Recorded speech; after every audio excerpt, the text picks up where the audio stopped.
శ్రీ సూక్తం. ఈ శ్రీ సూక్తంలో మనము 7 రుక్కులు చెప్పుకున్నాం కదా! ఇప్పుడు 8వ రుక్కులోకి వచ్చేసాము. కుబేరుడు గురించి చెప్తూ రాజాదిరాజాయ ప్రసహ్య సాయినే అంటూ ఆ రాజాదిరాజుడైన ఆ కుబేర స్వామిని కూడా మనం తలుచుకుంటూ ముందుకు వెళుతున్నాము. ఇక్కడ ఈ రుక్కులో ఏముంది? క్షుత్పిపాసామలాం జ్యేష్ఠాం అలక్ష్మీర్నాశయామ్యహం అభూదిమ సమృద్ధించ శైర్వర్నిన్నుదమే గృహాత్. ఈ ఇరుక్కులో ఏం చెప్తున్నారు? క్షుత్కి క్షుత్పి అంటే ఏంటి? క్షుద్బాధలు అంటే ఏంటి? ఆకలి దప్పికలు, మలినము, ఇవన్నీ కూడా, అశౌచము, ఇవన్నీ కూడా జ్యేష్ఠాలక్ష్మి యొక్క లక్షణాలు. అధిక ఆకలి, దరిద్రుడికి ఆకలి ఎక్కువ అని చెప్పని అంటారు మన శాస్త్రంలో మన పెద్దవాళ్ళు. దరిద్రుడిగా ఉన్న వాళ్ళకి ఆకలి ఎక్కువ. ఎందుకు? అసలు ఆ జ్యేష్ఠాలక్ష్మి యొక్క లక్షణము అది. అందుకోసం అని చెప్పని అలాంటి ఆకలి దప్పికలను నేను తొలగించుకుంటాను. స్వా అమ్మవారిని మనం ఏమి కోరుకుంటున్నామో చూడండి. ఎలాగ మనల్ని మనం మార్చుకోవాలో ఇప్పుడు అప్పుడు దాకా ముందు ముందు శ్లోకాలలో ముందు యొక్క రుక్కులలో మనకేమొచ్చింది? అమ్మని మనకు ఆవాహన చెయ్యమని చెప్పని అడిగాము. ఇక్కడ ఏమని అడుగుతున్నాము? మనలో మార్పు. మనకి మనం ఎలా ఉండాలి అని మనకి మనమే చెప్పుకుంటున్నాం. ఎలాగా? ఐశ్వర్యం కావాలి అంటే ఐశ్వర్యం ఎలా వస్తుంది? మనలోని అలక్ష్మి నాశనం అవ్వాలి. అలక్ష్మి అంటే మలినాలు, మనలో చెడు గుణాలు. ఒకటి మలినము అంటే రకరకాలుగా ఉంటది. మనం కింద పడ్డ దానినే మాలిన్యం అనక్కర్లా. మనలో ఉండే మాలిన్యం, మన మనసులో ఉండే రకరకాల ఆలోచనలు, దుష్ప్రభావంతో చూపించేయి అన్నీ కూడా మలినాలే. ఆ మలినాలు అన్నీ కూడా తొలగించుకోవాలి. మనలో ఉండే అలక్ష్మిని నేను తొలగించుకుంటాము. అప్పుడు నాకు ఆ అమ్మవారిని నాకు సిద్ధింపచెయ్యి అంటున్నారు. అభూతి, అభూతి, అసమృద్ధి, ఇవన్నీ కూడా అమ్మవారిని నమ్ముకున్న వాళ్ళు అందరికీ అసలు లేకపోవటం అంటూ ఉండనే ఉండదు. అన్ని అమ్మ అలా సమృద్ధిగా ప్రసాదిస్తూనే ఉంటుంది అమ్మని నమ్ముకుంటే. ఇంకా లక్ష్మీదేవి యొక్క పాదాలను గనక పట్టుకుంటే మనలోని అజ్ఞానము, పాపము, అవన్నీ తొలగిపోయి చీకటిని తొలగించి ఆ కిరణాలు, చీకటిని తొలగిస్తూ కిరణాలు ఎలాగైతే సూర్య భగవానుడు ప్రకాశిస్తూ ఉంటాడో అలా మనలో అన్నీ కలుగుతుంది. మనలో రోగం పోతుంది. ఆర్తితో అమ్మవారిని గనక పట్టుకోవాలి. ఎలాగా? నమ్మికతో పట్టుకోవటమే కాదు, ధర్మంగా ఉండి పట్టుకోవాలి. అతి ముఖ్యమైనది, నువ్వు ఎన్నో పాపాలు చేసి అందరినీ నిందించి ఎన్ని మాటలు అనాలో అన్ని మాటలు అందరినీ అంటూ నువ్వు ఎన్ని పూజలు చేసినా అది బూడిదలో పోసిన పన్నీరే, నీ కంఠ శోషే. ధర్మంగా ఉండు, ధర్మాన్ని పట్టుకో. కష్టం అనేది నీ దరి చేరనీయకుండా ఆ తల్లి నిన్ను వెన్నంటి కాపాడుతుంది. కష్టం ఇస్తుంది. ఆ కష్టం తాత్కాలికంగా కొన్ని రోజులు మాత్రమే, సంవత్సరాలు సంవత్సరాలు పడేటట్లుగా నీకు కష్టాన్ని ఇవ్వదు అమ్మ. ఎంతవరకు కష్టం ఇవ్వాలో నీ ప్రారబ్ధ కర్మని బట్టి అంతవరకే ఇచ్చేస్తుంది. ఆ ఇప్పుడు గనక మనం ఉన్న జీవితంలో ధర్మంగా గనక ఉంటే, జగద్గురువులు ఎప్పుడూ చెప్తారు, ధర్మాన్ని పట్టుకోండి, ధర్మాన్ని పట్టుకోండి, నీ కర్తవ్యాన్ని పట్టుకోండి. అలా ఆ ధర్మాన్ని గనక పట్టుకుంటే అమ్మ మనలో ఉన్న అనర్థాలు అన్నింటినీ పోగొట్టి కోరిన సుఖాలను ఇస్తుంది. గంధద్వారాం దురాదర్శాం నిత్య పుష్టాం కరీషిణీం ఈశ్వరిగుం సర్వభూతానాం తామిహోపహ్వయే శ్రియం. గంధద్వారాం దురాదర్శాం.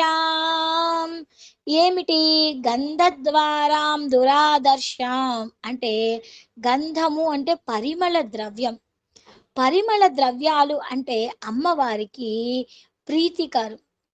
ఆ గ ఆ పరిమళ ద్రవ్యాలతో గనక అమ్మని పూజిస్తూ ఉంటే అవి గంధము, దీపము, ధూపము ఇవన్నీ కూడా సహజ సిద్ధంగా ఉండే సుగంధ భరితారు.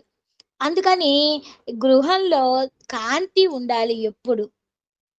ఎప్పుడు గంధపు వాసనలు ఉండాలి. ఇవన్నీ కూడా అమ్మకి సమర్పించాలి. ఇంకా ఏం చెయ్యాలి? దురాదర్శం. అమ్మవారు ఎవరు ఎదుర్కోలేనంతటి అసాధ్యురాలు. దర్శించటం చాలా కష్టం. అహంకారానికి దొరకదు. నువ్వు అహంకారంతో ఉన్నావా, నీకు ఆ తల్లి అసలు ఎప్పటికీ లభించదు. తిరస్కరించేది. తల్లి ఐశ్వర్యాన్ని ఎప్పుడు గౌరవించాలి. ధనాన్ని లక్ష్మీ రూపంగా చూడాలి. ఐశ్వర్యం ఏ రూపంలో ఉన్నా కూడా మనం దానిని తిరస్కరించుకోకూడదు. ఇది మాత్రం అందరూ గుర్తుపెట్టుకోవాలి. ఐశ్వర్యం అంటే ఒక్క డబ్బే కాదు, రకరకాల ఐశ్వర్యాలు ఉంటాయి. ఆ ఏ ఐశ్వర్యాన్నైనా నువ్వు తిరస్కరించావో ఆ క్షణం నీకు అలక్ష్మి నీ చెంత చేరిపోతుంది. నువ్వు వద్దన్నా నీ దగ్గరే ఉంటది. నువ్వు పొమ్మన్నా పోదు. ఐశ్వర్యాన్ని ఎప్పుడైతే తిరస్కరించావో. కాబట్టి ఐశ్వర్యాన్ని తిరస్కరించటం అంటే వైరాగ్యంతో తిరస్కరించటం కాదు, ద్వేషంతో తిరస్కరించటం. నాకు వద్దు అని చెప్పని వైరాగ్యంతో తిరస్కరించావు అనుకో, వస్తున్న ధనాన్ని అప్పుడు ఆ తల్లి నీతోటే ఉంటది. కానీ ద్వేషంతో తిరస్కరిస్తాం కదా, అది ఉండకూడదు. అలా అని ఆశపోతుగా కూడా ఉండకూడదు. ఇది లక్ష్మి యొక్క లక్షణాలు. ఇవన్నీ మనం తెలుసుకోవాలి. ఆశపోతుగా ఉండకూడదు, వైరాగ్యంతో తిరస్కరించవచ్చు, అలానే పొగరుగా తిరస్కరించకూడదు. ఈ 3 విషయాలని మనం ఎప్పుడు దృష్టిలో పెట్టుకొని ఎదుటి వారిని గౌరవించాలి. లక్ష్మి ఏ రూపంలో మన ఇంటికి చేరుతుందో తెలియదు. ఒకళ్ళ మాట వల్ల కూడా ఆ లక్ష్మి మన ఇంటికి చేరుతుంది. "అరే! వీడు బాగా చదువుతార్రా, వీళ్ళు బాగా చెప్తార్రా" అంటే చాలు. ఓహో! వీడు విద్వాంసుడు కాబోలు. వీళ్ళ దగ్గరికి వీళ్ళని మనం చెప్పటం వలన వీడికి మనకి మంచి జరుగుతుంది అని చెప్పని మనల్ని ఇంకొకళ్ళు రికమెండ్ చేస్తారు. ఇప్పుడు మీరు ఇంతమంది నేర్చుకుంటున్నారు అంటే ఒకళ్ళకొకళ్ళు చెప్పుకొని ఒక లింక్ ద్వారా వచ్చారు అంటే ఒక మంచి మాట, మంచి నడవడి ఇవన్నే కదా మనల్ని ఒకటి చేసింది. ఒక ధర్మంగా ఉండే వాళ్ళందరినీ ఇక్కడ కూర్చోబెట్టింది అమ్మ. అంటే ఏంటి? ఒక మంచి నడవడికతో ఉన్న వాళ్ళు, ధర్మంగా ఉండేవాళ్ళు మాత్రమే ఇక్కడ ఉన్నాము అని అర్థం. మరి ఆ అధర్మాన్ని ఎప్పుడైతే నువ్వు పట్టుకున్నావో, ఆ అమ్మ నిన్ను ఎమ్మటే తక్షణమే వదిలిపోయి వెళ్ళిపోతుంది. అలా అమ్మ మన దగ్గర ఉండాలి అంటే ధర్మంగా ఉండాలి. ఎప్పుడు మనిషి మాట్లాడుతుంటే ఆ మాటలలో మంచి సువాసనలు వెదజల్లుతూ ఉండాలి. అది సువాసన. గృహిణిగా ఇంటికి వచ్చిన వాళ్ళందరినీ ఆదరించి ఉండాలి. సహనంతో ఉండాలి. ఇవన్నీ వాసనలు. మనలో కనిపించే వాసనలు. వాసన అంటే ముక్కుకి వచ్చే వాసనలే కాదు. మనసుకి ఎదుటి వాళ్ళని మనల్ని చూడంగానే 2 చేతులు ఎత్తి నమస్కరించి ప్రతి ఒక్కళ్ళు పిల్ల, పాప దగ్గర నుంచి అందరూ మనల్ని ఆదరించాలి. అది సువాసన అంటే. అలాంటి ఆ సువాసనలతో కూడిన అమ్మ నాకు కావాలి. నిత్య పుష్టాం, నిత్య పుష్టాం అంటే సమృద్ధిగా ఎప్పుడు నిన్ను పోషిస్తుంది. కరీషిణీం. ఇక్కడ కరీషిణీం అంటే అమ్మ ఏ రూపంలో ఉంటుంది? గోవులో అమ్మ ఉంటుంది అంటాము. గోమయంతో చేసిన ఆ పిడకలలో కూడా అమ్మే ఉంటుంది. దీనికి అధిష్టాన దేవత ఎవరు? సురభీదేవి. ఈ సురభీదేవిని మనం గోవుల మధ్య ఇప్పుడు మనం నేర్చుకుంటున్న ఈ శ్రీ సూక్తాన్ని ఎవరైతే గోవుల మధ్యలో ఉండి పారాయణం చేస్తూ ఉంటారో వారికి లక్ష్మి సమృద్ధిగా ఉంటుంది. ఈ ఈ ఈ గోమయంతో చేసిన ఆ భస్మాన్ని ఎవరైతే ధరిస్తారో వాళ్ళకి వర్చస్సు, ఐశ్వర్యం,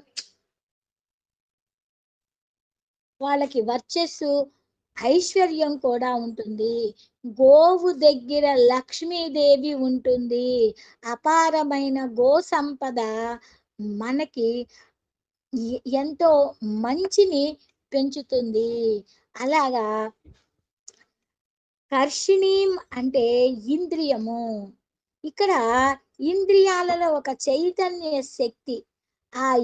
ఆ ఇంద్రియాలలోని చైతన్య శక్తి ఎలా ఉండాలి? మెదడుకు ఎప్పుడు స్మృతిని కలిగించేటట్లుగా ఉండాలి. ఆ ఇంద్రియాలలో ఉండే చైతన్య శక్తి ఏంటి అంటే గంధద్వారాం దురాదర్శాం నిత్యపుష్టాం కరీషిణీం అంటే గంధాకర్షిణి, స్మృత్యాకర్షిణి, రసాకర్షిణి, ఇలా 16 శక్తుల దేవతా రూపముతో ఉంటుంది. ఇక కరీషిణి అంటే అమ్మ తన చేతులతోటి తమ కోరికలను తీర్చే తల్లి. గంధము అంటే ఏంటి అంటే పృథ్వీకి ఉండే లక్షణం. ఈ పృథ్వీ తత్వము అంటే మన యొక్క జీవితము మొత్తము కూడా ఈ భూమి మీద ఆధారపడింది. అమ్మవారు భూమి నుండి కూడా సంపదలను ఇస్తుంది. అందుకనే అమ్మవారిని వసుంధర రూపంలో చెప్తాము.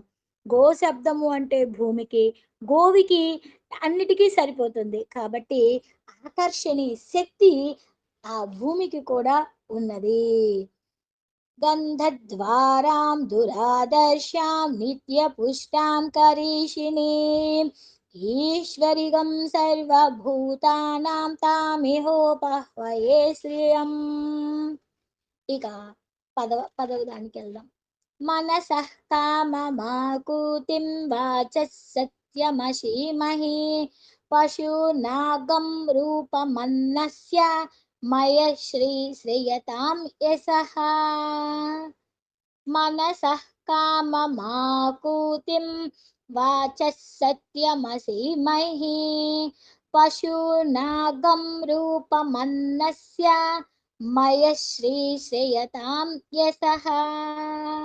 ఇక్కడ మనసులో ఎప్పుడు ఎన్నో కోరికలు, ఎన్నో ఆలోచన, ఎన్నో వాక్కులు. ఇక్కడ ఈ ఈ కీర్తి అనేది ఎట్లా ఉండాలి?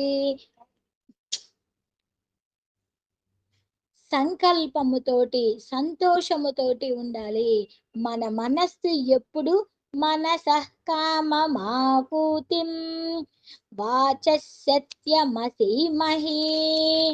ఎలా ఉండాలి? వాక్శుద్ధి ఉండాలి.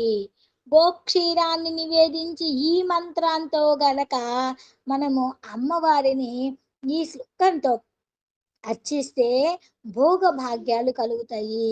అంటే మనకు మనసుకు వచ్చే కోరికలు, సంకల్పాలు అవన్నీ సత్యమయ్యి నెరవేరాలి.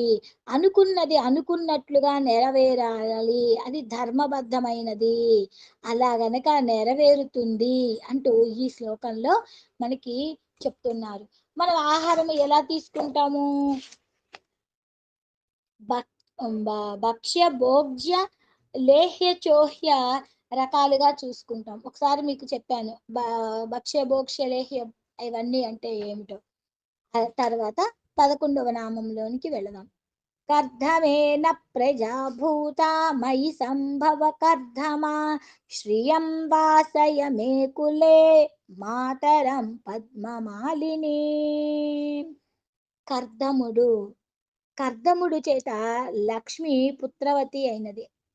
తన తనయుడైన కర్దమన ముని గృహములందు నివసిస్తూ ఉంటుంది. అమ్మా, నీ యొక్క పాద పద్మములు ఎప్పుడు నా కులములందు నివసించుగాక అంటున్నారు. అంటే కర్దమా, నీవు ఎప్పుడు ప్రసన్నుడివై ఉండుగాక. పద్మమాలిని అయిన లక్ష్మిని నా వంశంలోనికి నివసింపజేయి. కర్దముడి యొక్క మహర్షి అనుగ్రహం వలన కలిగాడు. అయితే కర్దముడు అనే ప్రజాపతి తత్వ లక్షణము వల్ల లక్ష్మీదేవి వల్ల ఆయనకి వచ్చింది. ఈ మంత్రంలో లక్ష్మిని సంతానవతిగా ధ్యానిస్తున్నాము.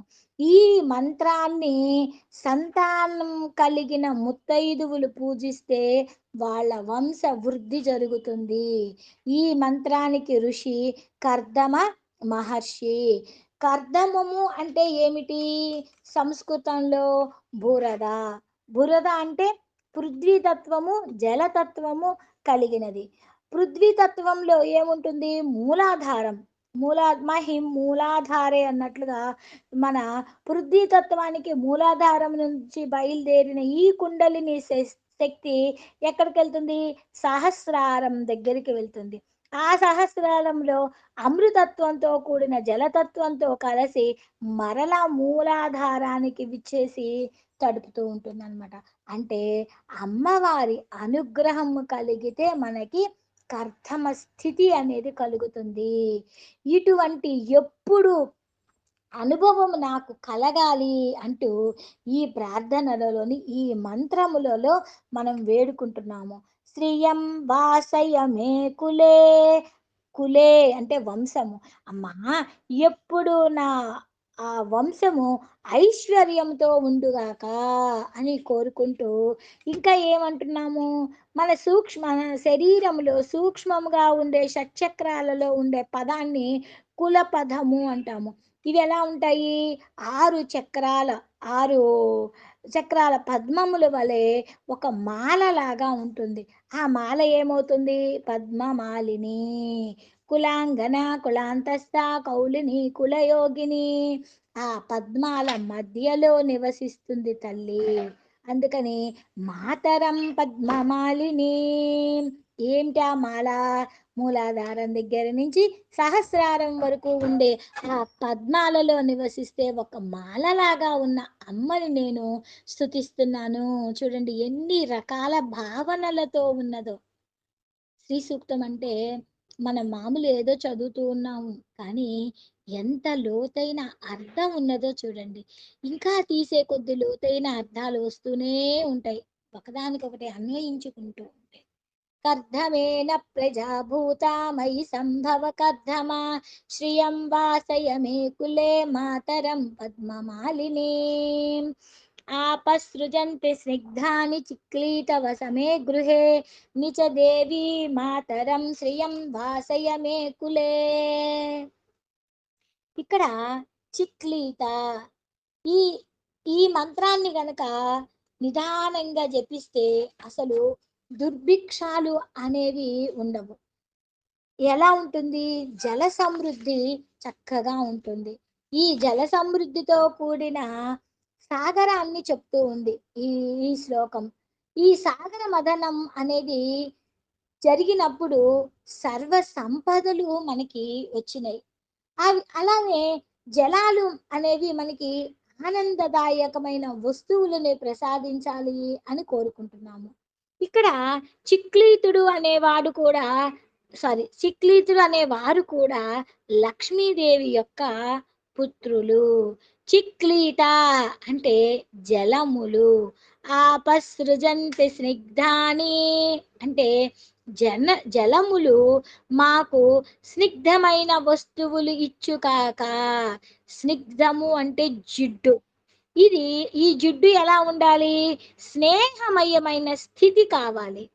ఈ మంత్ర జపం వల్ల మనకేమవుతుంది అంటే శత్రుత్వము పోయి మిత్రత్వం కలుగుతుంది.